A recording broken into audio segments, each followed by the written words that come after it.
Thank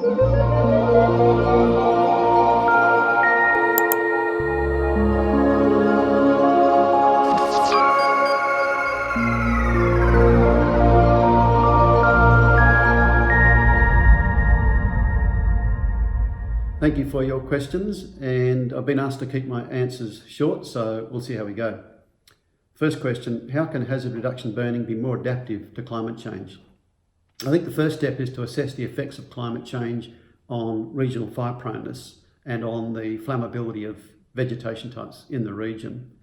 In many regions, this will amount to an increase in the length and severity of the bushfire season, and probably an increase in the number of vegetation types that are available to burn. So it may require more fuel reduction burning to mitigate that increase in risk. We also need to understand how climate change affects fuel dynamics, how it changes the rate of fuel accumulation, and how it affects ecosystem responses to fire. This might require us to change the intervals between prescribed burns or change the seasons in which we carry out the burning. We also need to understand how climate change affects or alters windows of opportunity for prescribed burning. For example, in Western Australia, we do more burning in autumn and in winter. Second question, how does hazard reduction burning impact on the elements of Australian ecosystems such as vegetation and leaf litter? Yeah, that's a pretty big question.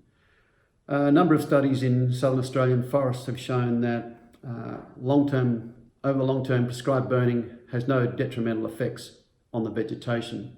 Of course, there are species composition changes, but you get that with any fire regime.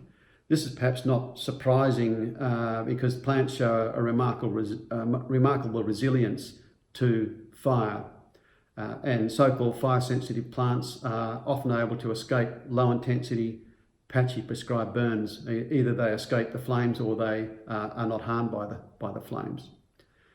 Some studies in heath vegetation have reported declines in some species, but usually this has been a consequence of a combination of bushfires and prescribed burns at relatively short intervals. With regard to impacts on leaf litter, clearly prescribed burning, or any fire for that matter, removes a proportion of the leaf litter. That's part of the objectives of prescribed burning, because the leaf litter is also fuel. But the extent to which the leaf litter is removed in a prescribed burn, both vertically and horizontally, is far less than what is the case in a bushfire. Generally, bushfires remove the leaf litter down to mineral earth and over very large areas, whereas in low-intensity prescribed burns, the impacts on the leaf litter are much more patchy. And the second point I'd make about that is that prescribed burns, well executed, generally don't scorch or defoliate the overstory canopy, so the return of leaf litter can happen relatively quickly, unlike a severe bushfire, which will defoliate the canopy and will take much longer for the reaccumulation of leaf litter. Question 3. How important is the role of vegetation management in reducing bushfire severity and intensity?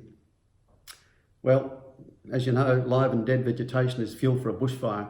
Its structure, quantity and distribution ultimately determine the potential intensity of a bushfire.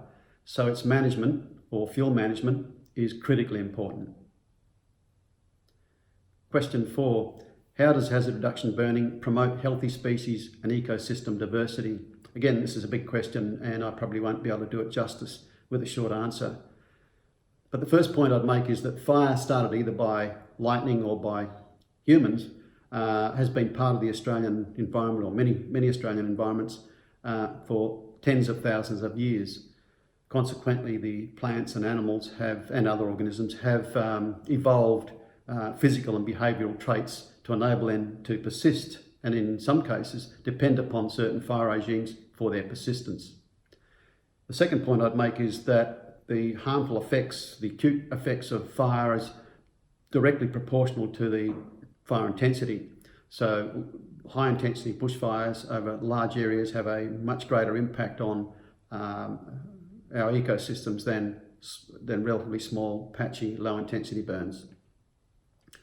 Low intensity prescribed burning maintains ecosystem health and species diversity by stimulating nutrient cycling, by improving soil condition, by promoting the regeneration of plants and therefore of habitats, by creating diverse cereal stages which promotes diverse habitats, and by increasing the resilience of ecosystems to native pests and diseases. And importantly, it reduces the harmful and damaging effects of large, high-intensity bushfires. Question 5.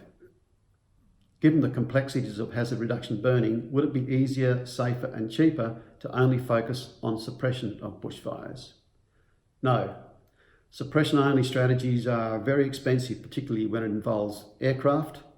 And around the world where suppression-only strategies have been adopted, they've generally ended in disaster. Because once fires occur in areas of heavy fuel buildup under hot, dry, windy conditions, particularly if you get multiple fire outbreaks, they are unstoppable. And there's no amount of suppression capability that can put these fires out. Prescribed burning doesn't prevent bushfires from occurring, but what it does is it makes them easier, cheaper and safer to put out. And that's because generally the much lower intensities of fires in landscapes that have been prescribed burnt provides great assistance and improves the effectiveness of suppression actions. For example, a prescribed burning program has been maintained in southwest Australian forests now for almost 60 years.